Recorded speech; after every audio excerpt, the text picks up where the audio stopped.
I'm Grimson, and today we're going to talk about experimental basses. Now, I've been messing around with Faceplant for a while, and I have to say it's pretty nifty. I've got a patch here that I've made, and it sounds like this. Oh, that's way too high in the octave. That's a little bit better. Let's go down one more. All right, there we go. That's where we want to be. Now, what this is doing is just a shit ton of modulation all over the place. Okay, we've got a wavetable, we've got some filtering and distortions, more filtering, we've got a sub layer. This multipass is doing some stuff. Slice EQ. I'm moving the bands. I'm doing all the things. We've got infinite movements going on here.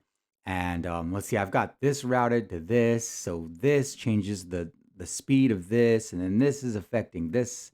Yeah, it's a lot of stuff. If you're into this sort of stuff, let me know, and I can make a video on how to make this sort of thing. I've got different variances of this. I mean, now what I like to do, because this is pretty useless on its own, instead of just mashing the MIDI, we're gonna go ahead and put a note in here, and we'll make it like that long. We don't want to go too much, but what I'll do is I'll record that, right? So let's go ahead and give this a track. It's already got one. And we're going to put an Edison on it. Our good old friend Edison. Close that. There we go. And we're going to record this on play. Now, I want a little bit of a variance in here. So we're going to take this. We're going to move it up. I don't know, here maybe. Nah, it's too high. It really depends on what you're trying to do. But what we're going to do is this will slide from here to here.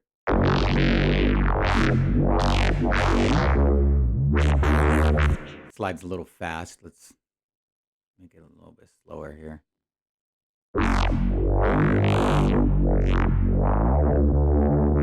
All right, cool. Now, what I want to do is record this, and then we're gonna mess with it from there. So let's just record a little bit of this.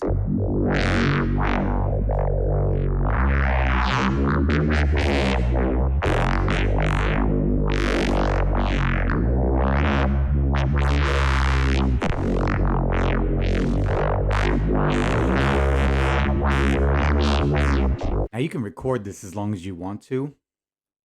I've got some audio files that I've done like this that are about 15 minutes long. And the reason that I like making them so long is that from here, you can do a lot of different things. We can bounce it back into Faceplant and use the granular synthesis to trigger different spots in the wave file. We can scrub it. I also like to export it and auto chop it in my MPC, which we might get into at some point. I'd like to cover all of these techniques and things. So let's see how it goes. I don't want to make the video too long, so we might have to break that up into different videos. But what we're gonna do right now is we're gonna just go ahead and pull Faceplant back up, and we're gonna go to New, and we're gonna make this granular. We're gonna take this, and we can't just drop it into Faceplant. It's not gonna work. It won't even let me. It won't let me drop it directly into it. Boop. It won't work. So what I have to do is I have to drop it into here, and then even from here, I still. Oh no, I can do it from there. Cool. And so now that we've got this in here, this is basically the whole wave file, and it'll play it as such. Let's put this up to C5 somewhere. Here we go. And then we want to make this, our root note was F2. So whoop, I'm going the wrong way. F2. And then instead of 4 grains playing at once, like that, we want to make it 1 grain, and we want to make it last as long as the note does. Pull this all the way up to 10 seconds. And we're way too high for some reason. So I don't necessarily understand the way that this decides where my root note was, because my root note's F2. So if I play F2 in my piano roll, it's too low. If I put this at C5, which is like the middle note, C5, it still doesn't work. So finding your root note with this it's a headache, and I'm not entirely sure how it works. If anybody knows how that works, let me know in the comments. I would greatly appreciate that because I spend a lot of time trying to figure out where my root note is, and it's annoying.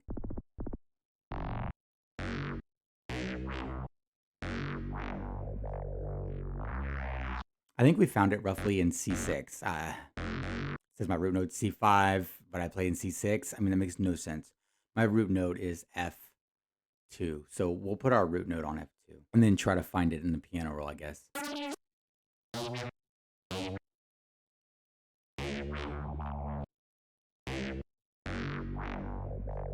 Maybe F3. Pretty close. So to not drag this out and shorten it up a little bit, we're gonna go ahead and we're gonna turn our position up.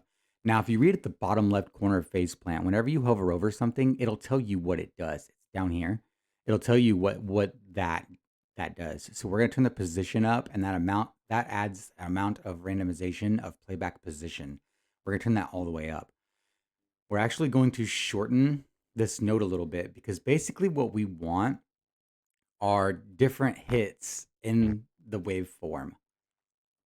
So if we make this, I don't know, 2 bars, every time it hits a new note, it'll change positions.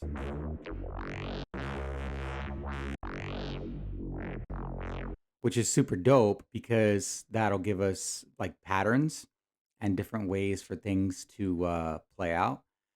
And we're gonna adjust our release time a little bit. We are going to reverse this a little bit. So what this does, let me pull this back up so you can see the bottom. Chance of grain playing backwards. So not only do I get the audio coming from the original sound file, but it also plays backwards sometimes, which will also give you some pretty cool movements and sort of things. So we're gonna put this at like 30% because it's actually pretty powerful. Like if you put it any higher, chances are you're just gonna be going backwards the whole fucking time.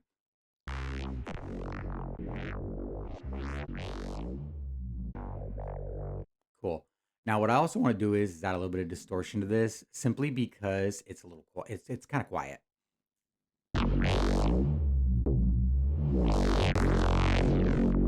Cool. Now, we can bounce this back out into Edison and use that like strictly how it is. Go ahead and delete this because we don't need it no more. So what we're going to do is we're actually going to record again. So we're going to delete this in Edison and we're going to record some stuff again. So we're going to record on play. And again, we could record this as long as we want to. We're going to keep it short for video sakes. So now we've got this, all right? And I'm not entirely sure what we should do with it now. We can take it into our playlist, normalize it, turn it down, and then we can smooth, and then we can chop this like this and get even more variation in it. I didn't make a drum beat for the start of this video, and I probably should have in there. We're going to make a really simple beat really quick. And for those of you that don't know, the reason that my BPM is 80 and the reason that I'm looking into like these we're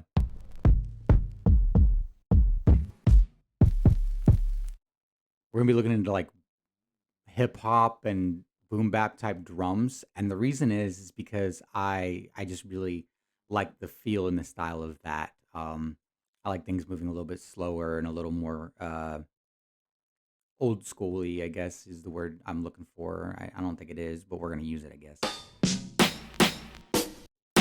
We're gonna use that snare. Just super basic, really quick for the sake of demonstration. We're gonna do this.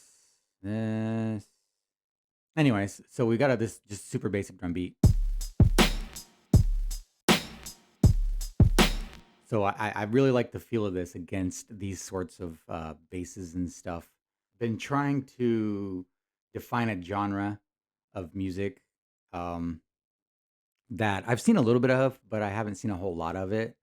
Um, I want to say Nero hop, but it's not really what I'm going for. I'm going for more of a Nero bap, like boom bap Nero or some shit. Anyway, we're gonna go ahead and beat shuffle this and see what kind of interesting results we get out of that.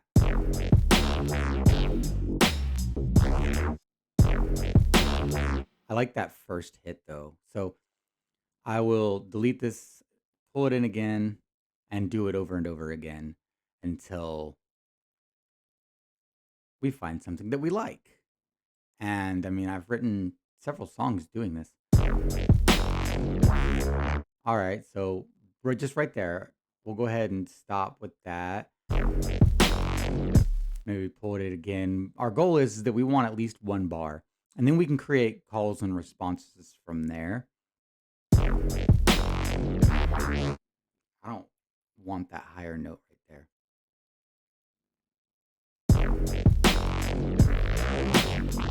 Actually, that actually worked really well right there. So if we repeat this now, because repetition, we'll repeat that.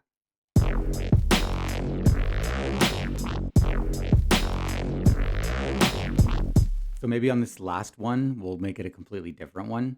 So we'll just throw this in here again. We'll chop it just for that last little beat there.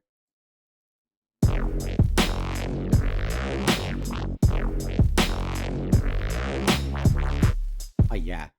So, and then I mean, like, that's, for me at least, a starter, like right there. We've got the startings of a track. So this is all fun and dandy. We can move forward in a track, but what if we take this and, referring back to another video I made where we scrub it, so we put it into new tone, and we had this audio clip. We're gonna go ahead and put it into new tone. Drag and drop. We'll go ahead and delete this. Record on input, and then we'll scrub it.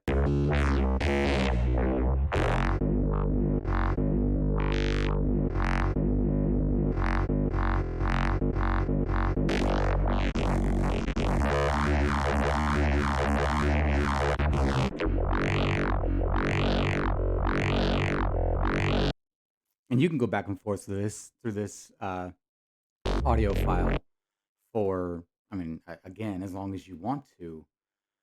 But we're going to stop it there. We are going to delete our gaps because we don't want those. So we got that. We can do the exact same thing we did before. Go ahead and put that in there. Go ahead and normalize it. Turn it down.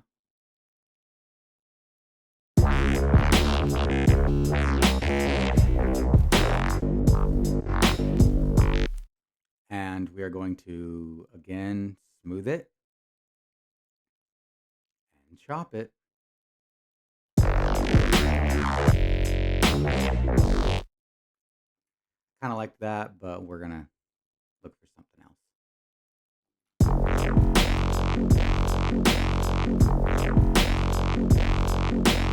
We'll change that last note there. Whoops.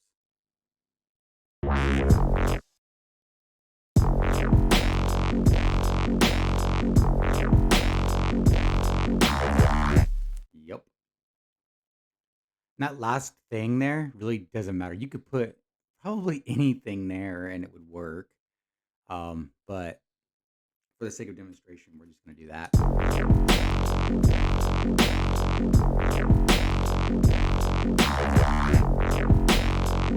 Cool.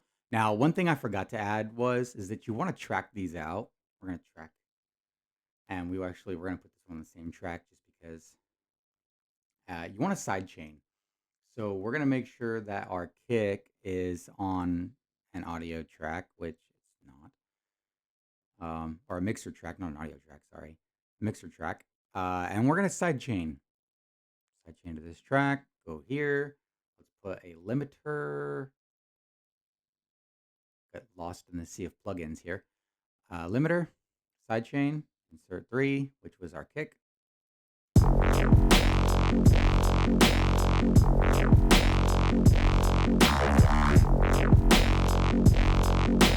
Cool. We can also process this further with Snap Heap. Listen, I don't know if you guys have Faceplant and Snap Heap and Multipass and all that good stuff from Kilohearts, but if you don't and you're a sound designer, what are you doing? Like Faceplant, okay, I get it. Maybe you don't want Faceplant, but if you're a sound designer and you don't have Snap Heap, you need to look into it, okay? Snap Heap is basically a host for all of Kilohearts plugins, okay? And it runs in serial buses, a total of what, 6 of them? 3, 4, 5, oh, 7. Sorry, I don't know. I can't count. And you just sound design stuff. So we're gonna multipass. Okay, a multipass is a frequency splitter. So we've got our low end here. We're gonna make sure that it's in mono by pulling the width down here. We can add some phaser to our mid range. Let's see what we sound like.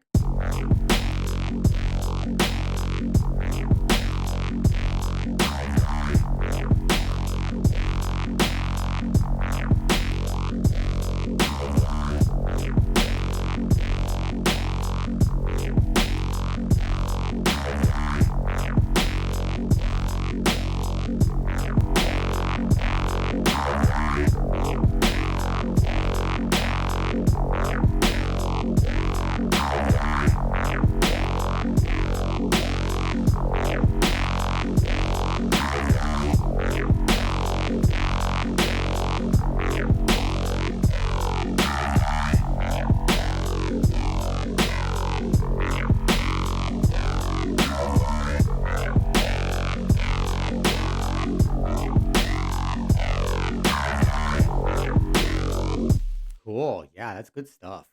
And you continue to process that, as you would anything else, but you can do it all inside of uh, Multipass and Snap Heap. So let's say I'm done splitting these frequencies and I want to affect the sound as a whole by, I don't know, comb filtering it. This is going to sound terrible, but just for example.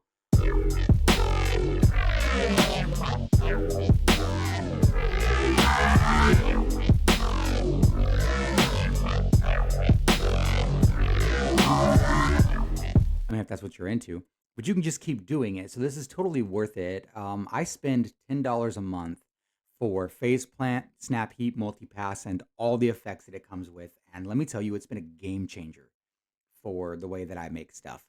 You have modulators down here with all the LFOs, all of just all the things. So, I mean, definitely worth looking into. It's by Kilohearts. You can find it on their website. $10 a month. Super dope.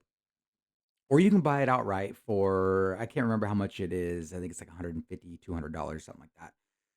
If you got that kind of money to just fork over. But yeah, definitely worth looking into. So, oh yeah, we were going to listen to this other part here.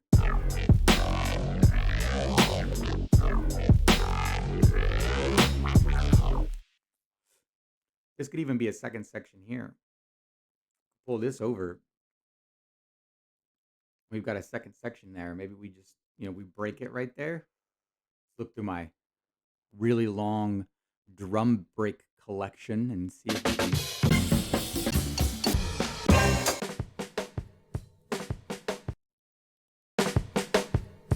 Right there, actually. Doop. And I don't know, we add some weird sound effect there of some sort. Really irrelevant to the topic of what's going on.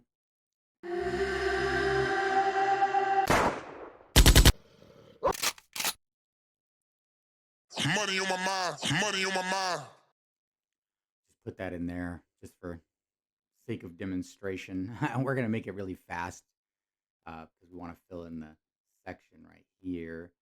We're going to want to down. Money on my mind. Down. Money on my mind. Do that low.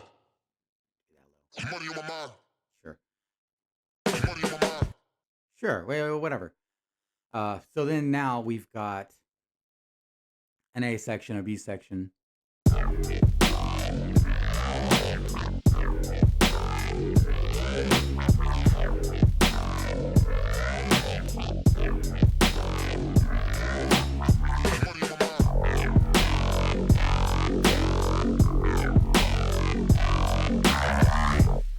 And you if you're doing things like this, you want to make sure that things are consistently the same volume, which I did not do, but that's okay. We will make it work. Money on my mind. Pretty close now. Money on my mind. Money on my mind.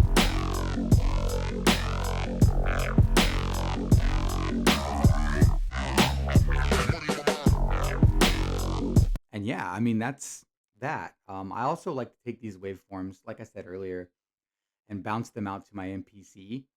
I have an MPC live, and there's a feature that I learned about from another guy on YouTube where you can auto chop, and basically it'll chop all this up into the pads. And then so like you play a drum beat, you just hit it along with it. I made a video on it a long time ago, but never posted it to YouTube. I might redo that if people are interested in it. But yeah, I mean, I guess that wraps this up. Just some really experimental bass stuff. You just create movements and you record them and then you bounce them and then you record them and you bounce them and you do all kinds of stuff. And this really plays into the style of music that I've been trying to define of the Nero Bap or whatever you want to call it. I do wonder if maybe I should limit a little bit harder. We don't want to limit too hard, but Money on my mind.